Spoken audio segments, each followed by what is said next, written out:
Chapter 4, Operation Thunderbird, 06/12/2018. Thane here.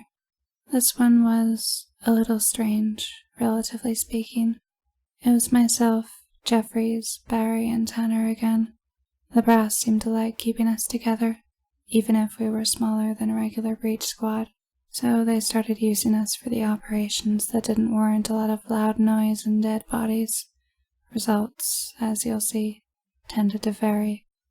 We were being deployed at night to a remote location in the Northwest Territories, the black nothing speeding beneath the osprey as the faintest tips of snow-covered trees glinted in whatever moonlight could slip through the clouds. By then, something had happened with the travelers. Those seismic readings we were getting from Libya were there for a reason, probably controlled detonations. We thought they were building some kind of underground outpost, and as far as I know, they still are. We sent UAVs and even some guys on the ground, and they couldn't find a way in. That didn't necessarily surprise us. They were so far beyond us that anything we did was likely to just antagonize them, and there's only one thing you do to a mosquito on your arm. I heard people are getting paranoid, though, and are starting to consider more hostile options. I hope, for our future, that they don't. They made some minor improvements to our railguns this time, and some not-so-minor improvements to their scopes. Since we could selectively power our shots between subsonic stealth and blow through 16 city blocks and kill somebody's cat, we now had the ability to track movement through walls, provided they weren't too thick. Unfortunately, our shitty cloaking field still made us look like discount predators, and our armor was truly uncomfortable. R&D was busy trying to counterfeit the self-replicating nanomachine tech from the Traveler, but stopped when they realized that their prototype nanomachines were about to turn the planet into nanomachines. For this operation, we were also given what we were pretty sure was a bomb, packed in a featureless hexagonal cylinder with a little crease along the middle. It'd pop open with a hiss, revealing a keypad and the black metal that shrouded the internals. Barry pointed out that there used to be lettering on the inside, but it was intentionally scratched off. I don't know where they got it from, but it wasn't our tech, and a part of me doubts it even came from our planet. I only heard so much from the other squads, and there were some things that they just wouldn't talk about. Eventually, the sky began to flash with lightning, a massive storm brewing overhead that foretold our destination. Our objective was to infiltrate the compound of an organization called the Cult of the Veil, who had apparently made contact with an unknown deity and traded something in exchange for an artifact that could summon storms. We knew this because a First Nations community had lived in the area for hundreds of years, and in the span of a day, was reduced to a flaming ruin. You could see the storm from space, like a cyclone had formed in the middle of a continent. As for why they gave us a bomb, well, they apparently came upon the information that the cult was establishing contact through a stable portal to another universe. So our job was to figure out how they were doing this, and deliver the package, so to speak. We deployed about 2 clicks off from our destination, because any closer and the bird would get zapped from the sky. We were at least authorized to communicate with our handler at HQ this time, because unlike the Prometheus Mandate, a cult that was previously only known for huffing paint fumes wasn't going to intercept our calls. Looking through our night vision, we moved through the woods as quick as we could, our armor insulating us from the cold as the sky flashed with lightning overhead. Barry led the way with his comms equipment, our cloaking field shimmering upon the air while we passed through the trees. Slowly, the terrain began to rise as we moved up a mountainous incline, large rocks jutting out of the snow. "Hold on," said Barry, his blur pointing at a section of stone that was chiseled flat and painted with a rune in dried blood. "That's Elder Futhark, a reverse Thurisaz rune." "Meaning?" asked Jeffries. "A lot of things, none of them good. Point being that it's an ancient Germanic alphabet that has no business being here, so it's probably a marker put down by the cult." "A marker for what?" I asked. "That. He disabled his cloaking module, and we looked at where he was pointing. The shadow, right there. I looked ahead and saw a thin black line tracing across the ground between the rocks, and then past them, disappearing into the distance. It didn't catch the light at all, even when the sky flashed with the storm. "Sierra, this is Sierra 1, said Jeffries. "I think we found some kind of ward. It's like a shadow, but it's just black. Barry says it's marked with a reverse Thurisaz rune. Please advise, over." "Sierra 1, this is Sierra," said HQ. "The ward is passable, but lethal if touched. Proceed over it, ensuring nothing, including debris, makes contact. Over." "Roger out," said Jeffries, moving forward as Barry reactivated his cloaking module. Carefully, Jeffries stepped over the shadow and surveyed the other side. "We're good," he said. The rest of us followed, and as my feet passed over the ward, I felt the air humming around me, like pins and needles on my skin. "Keep an eye out for any more. I don't want to know what those things really do." Barry took the lead again, and we crept forward at a noticeably slower pace, searching the ground for wards with every step as sleet began to patter against the trees overhead. "Lights," said Barry, stopping to look through his scope.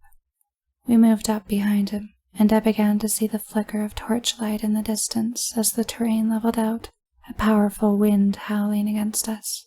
I raised my gun, peering through the scope and increasing the magnification to see a glowing outline of a man in robes, moving through the darkness beyond the trees. Jeffries motioned us onward, and we crept closer until we could see the cultist in the torchlight that danced before the mouth of a cave. He was wearing the skull of a caribou, blading runes carved into his skin. "Tanner, you're up," said Jeffries. "Make it quiet." "On it," said Tanner, moving ahead while we slowly followed behind, the wind and freezing sleet howling through the trees as the storm cracked overhead. Jeffries signaled for us to stop, and we watched as the blur of Tanner crept up behind the man, who was stumbling and mumbling as though heavily intoxicated. Tanner jammed his knife into the base of the man's skull, cutting through his brainstem before catching his body and slowly easing it to the ground. Grabbing hold, Tanner dragged it off into the trees before rejoining us. The faint sound of a rasping song echoed from the cave beyond, warbling through a distorted pitch that could not have been produced by human vocal cords. Jeffries took point, and we followed him into the cave, the eldritch song reverberating through the torchlit stone, runes slathered upon the flickering walls. "Suilo," said Barry. "Sunlight, for safety." "Reassuring," said Tanner. As we continued onward, the tunnel slowly opened up into a wide cavern, filled with rows of tents crafted from the hides of animals, torches burning before them. In the center of it all, hundreds of men and women sang the distorted song, naked and carved with twisting sigils, yet beyond their gaping mouths was only a starry blackness. They danced and swayed in a circle around a massive pile of books, and at the top, a man sat in a high chair, voraciously reading a massive tome as he twitched and shuddered in place. Behind him, a woman slowly massaged his skull, yet her fingers seemed to sink into the bone, working through his brain while the man violently flipped to the next page, his frothing black saliva dripping from his chin. "I'm not even gonna ask," said Barry. "There," I said, pointing as I noticed a massive obsidian archway at the end of the cavern. 2 guards standing before it with wooden staves, deliriously rapping their heads against the rock. "We're going around," said Jeffries as he carefully crept down the rock face. "Keep it slow, and stay behind cover. We don't want to catch their eye." We followed behind him, making our way down to the cavern floor and taking cover behind a tent. A writhing, tentacled shadow stirred from within and began to cry like a human child. Wasting no time, we moved from tent to tent, slowly working our way to the end, and then keeping low near the open archway. "Look," said Barry, pointing at a massive, ornate hammer that sat within the flames of a bonfire, its gleaming surface sparking with electricity. "I think that's it." "Not our objective," said Jeffries. "The cleanup crew will pick it up after the smoke's cleared."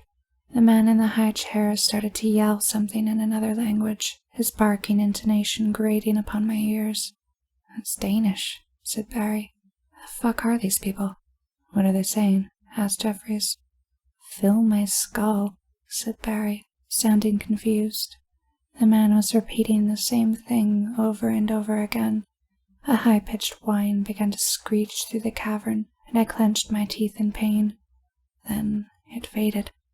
The man stood up from his chair and made his way down from the pile of books, the crowd parting before him as his eyes split apart within their sockets, making way for several thin, spider-like legs that wrapped around the back of his head. The guards next to the archway rose from their stupor as the man strode with confidence toward them and disappeared into the chamber beyond, the guards shambling in his wake and muttering incoherently in an excited tone. "Move up," said Jeffries. We followed him into the chamber, which was crafted entirely from the bones of massive inhuman arms, winding together into a cradle of hands and long, tapered fingers. In the center, the skeletal design dipped into a black and fleshy pit that hummed with a sickening radiance. Slowly, the man crawled to his hands and knees and crept into the pit, disappearing in the darkness. The guards shambled back outside, where one collapsed to the ground and immediately fell asleep. "My equipment's saying this is it," said Barry. "Down there." "We're really gonna go in there?" I asked. "I think you know the answer to that," said Jeffries, getting onto his knees and crawling into the pit. For all we knew, it could have been a sacrificial altar that would kill us all before we even processed it, but we followed nonetheless. I went last, slipping into the darkness as I slowly worked my way down across the fleshy walls. A strange, tingling sensation ran over my skin, and I suddenly felt gravity reverse itself, like I was being pulled up into the sky. But I fought against it as my eyes met the light of day, and I climbed up onto the surface, nauseous and disoriented. Tanner grabbed my hand, helping me up, and I surveyed the world that now surrounded us. Switching my night vision off, I saw that it was daytime, and we now stood within a massive, circular library that seemed to tower forever into the sky. Beyond the marble pillars that surrounded us, the ruins of a city spanned the horizon, and the sun looked as though it were slowly disintegrating, its glow overtaken by a creeping, black malaise. A spiral staircase wound upon the walls that were lined with books all the way to the top, and upon it, the man with legs jutting out from his eyes slowly made his way up the steps. Others rocked in delirium nearby, clutching their staves of winding wood. Far above, the library was open to a roiling, localized storm that flashed with lightning, yet through the blackened clouds, I almost thought I saw the shape of a massive, crimson eye, my heart seizing in my chest as its gaze briefly fell upon me. The sky flashed again, revealing a spanning chasm of teeth that disappeared into the gale a second later. Something was up there. One of the men nearby started to scream and shout in Danish, brandishing his staff as he seemed to be looking straight at us. "Can he see us?" asked Barry. "I don't." The staff flashed with light, and Jeffries was blown back against the wall with a thundering boom, his cloaking field crackling away as books rained down on him from above. I ducked just as the man turned to me, a bolt of lightning tearing overhead and lighting the shelves aflame as I charged the capacitors of my gun and unloaded a uranium slug into his chest. The man was bisected by the round, blood and organs splattering against the tomes as the cultists from the caverns began to run up the steps, nearing the top. A low growl reverberated through the air as Jeffries crawled to his feet, reactivating his cloaking module while it fizzled with distortion. Another cultist rose from behind the rubble that surrounded one of the pillars, slowly shambling toward us as he retched and twitched with insanity. Barry asked him something in Danish, leveling his gun at the man's chest. The cultist only continued forward, Barry repeating his question, until several long, spider-like limbs erupted from the man's mouth. Barry backed away while Jeffries shot the cultist with his railgun, blowing him back in a spatter of blood. "We're not getting anything out of these guys," said Barry. "Let's finish this." "Thane, set up the bomb," said Jeffries. As I took the bomb from my pack, a flash of lightning cracked from overhead as someone fired at us from the stairs, the blast igniting the ground and barely missing me. Tanner opened fire on the enemy, who was clad in the blood-soaked skull of a caribou, which promptly exploded when the slug tore through it and blew the remains of the man against the wall, books clattering down from above. I opened the bomb and began to arm it, giving us 16 minutes to get clear of the blast. An inhuman scream cried out from above, and I looked up to see the man from the cavern being telekinetically lifted into the sky as a massive, suckered tentacle descended from the clouds. It latched onto the man's skull and bore it inside, the fleshy appendage pulsating with hunger as it drank the knowledge from his mind. The bomb lit up as it armed, and I locked it up, Jeffries and Tanner firing at someone overhead. "We're good," I said.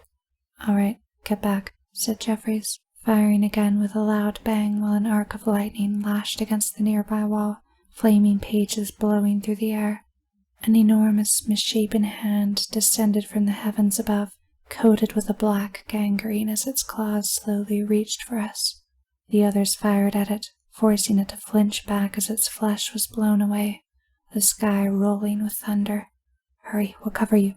I got onto my hands and knees and quickly crawled back into the pit as the others helped Jeffries fight back the claws of the eldritch deity, their gunfire booming from above while I sank into the darkness and switched on my night vision. Gravity reversed around me, and I eventually found myself crawling back up through the other side, rising to my feet in the cavern as Barry came through behind me. Tanner followed, and then Jeffries, his cloaking field malfunctioning from the massive burns stricken across his torso, where the metal of his armor melted into his skin. "Looks like we're getting out the old-fashioned way," he said, charging the capacitors in his railgun as I took a grenade from my pack, the song of the cultist still rasping from the cavern beyond while another man twitched up on the chair. "Sierra, this is Sierra 1. We need evac ASAP. Over." "Sierra 1, this is Sierra. Evac is inbound in 3 minutes. The coordinates have been forwarded to your navigator. Over." "Roger out," said Jeffries. "Got him," said Barry, looking down at his map. "And let's get the fuck out of here," said Jeffries. "Thane, you do the honors." "My pleasure," I said. Ripping the pin from the grenade, I ran forward and tossed it into the ring of singing cultists as Tanner and Barry slit the guards' throats behind me. The grenade detonated, blowing several cultists to pieces as the rest were showered with burning shrapnel. The others opened fire with their railguns while we quickly advanced straight through the cavern, blasting glowing holes in anyone we saw. A blinding pain cut through my nerves when a bolt of lightning struck me in the shoulder, my cloaking field crackling away while the man in robes began to charge another blast upon his staff, only to be decapitated as Tanner unloaded a round into his skull. A woman ran toward us with a knife in hand, screaming in a deranged madness. I charged my railgun and fired at her, blowing her back across the cavern as her organs splattered against the tents that writhed with shadowy tentacles. Taking out another grenade while the others gunned down the cultist guards that fired upon them, I pulled out the pin and tossed it into one of the tents before whatever was inside could tear through the hide. It exploded, a piercing, childlike shriek echoing upon the stone as a flaming cacophony of tendrils and screaming mouths spilled across the ground, needling my mind with an aura of raw depravity as I struggled to keep my bleeding eyes on the nightmare. "Contact right," I yelled, my vision blurring in delirium. The others turned, unloading their railguns into the shrieking aberration before I could close the distance, and blowing it back as it quickly burnt to death upon the rocks. Reaching the end of the cavern, we ran up into the narrow cave, a bolt of lightning bursting against the ceiling above and raining sparks on us. Slipping away, we hurried out of the cave as Barry took the lead, the sky flashing overhead while the storm of sleet lashed against us. We ran as quickly as we could, and I glanced back to see the flickering lights of the cultists in the distance, slowly beginning their pursuit. "Stop," yelled Barry, stumbling to a halt and pointing out the ward that was stricken across the ground. Carefully, he stepped over it, and we did the same, just as a cultist wielding a massive knife came screaming out of the forest behind us, his face carved with bleeding runes. We didn't even get to fire before he stepped on his own ward. All I heard was a sickening crunch and a spatter of blood smacking against me as he was sucked into the shadow within a split second. "Barry," said Jeffries, "when we get back, remind me to buy you a beer." "Yes, sir," said Barry, continuing forward while the torches of the cultists drew closer in the distance. As we made our way down the incline, a light gleamed from overhead while the sound of an osprey cut through the storm, hovering above us in the howling wind. The M240 gunner tossed down a rope before opening fire on the advancing cultists, and we began to climb it, the strength of my armor carrying me up as I gripped the cord tight and pulled myself up into the helicopter, joining with the others while the gunner fired another burst. As we sped away, I could see the lights of the cultists below, yet before they could try to shoot us down, a blinding flash canceled the night. The hill that contained the Eldritch Cavern erupted in a massive explosion, throwing off a tremendous shockwave that blew back the trees and lit them aflame. The osprey shook as we rose into the clouds, speeding away as quick as we could, and I looked back to see the remnants of a fiery mushroom cloud scorching the sky with a deep orange glow. I swore, my body still shaking while a numbing pain coursed through my skull. When the others took off their masks, I saw that they were feeling the same, slumped back against the interior of the helicopter as they struggled to catch their breath. When I became more lucid and the adrenaline wore off, I began to wonder how the Canadian government was going to explain away the detonation of a nuclear bomb. Then again, until I came along, Breach was always good at keeping things quiet, and blaming seismic events on fracking was a favorite of theirs, much to the displeasure of the petroleum industry.